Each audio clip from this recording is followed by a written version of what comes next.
এক গ্রামে থাকত গোপাল। নিজেকে খুব চালাক মনে করত।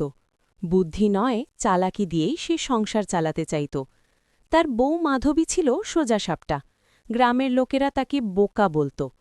গোপাল সেটা শুনে মজা পেত, কারণ সে ভাবত বোকা বউ থাকলে ঠকানো সহজ।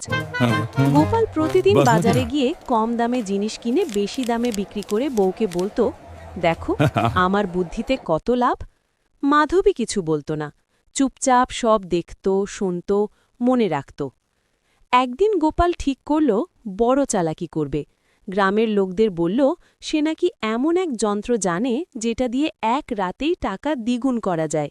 শর্ত একটাই, রাতে যন্ত্রের পাশে কেউ থাকবে না। লোভে পড়ে অনেকেই টাকা দিল। গোপাল রাতে টাকা নিয়ে পালানোর ছক কষল।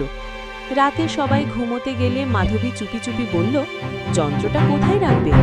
গোপাল হাসল, তুমি এসব বুঝবে না। কিন্তু মাধবী তখনই গ্রামের মোড়ে গিয়ে ঢাক পেটিয়ে বলল, গোপাল আজ রাতে টাকা দ্বিগুণ করবে। যে টাকা দিয়েছে যন্ত্রের পাশে দাঁড়িয়ে থাকুন, না হলে যন্ত্র কাজ করবে না। লোকে ছুটে এলো, যন্ত্রের পাশে পাহারা বসালো। গোপাল এসে দেখল পালানোর উপায় নেই। সবাই তখন প্রশ্ন তুলল, যন্ত্র কাজ করল না, কারণ আসলে যন্ত্রই ছিল না। ধরা পড়ে গেল গোপালের চালাকি। গ্রামবাসী টাকা ফিরিয়ে নিল আর গোপালকে ভালো করে শোনাল। মাধবী তখন শান্ত গলায় বলল, চালাকি দিয়ে সব হয় না, সত্য আর বুদ্ধি থাকলে তবেই সম্মান থাকে। সেদিন থেকে গোপাল বুঝল, অতি চালাকের গলায় দড়ি পড়ে। আমার ভিডিওটা যদি ভালো লাগে তাহলে লাইক করো, কমেন্ট করো আর সাবস্ক্রাইব করে পাশে থাকো।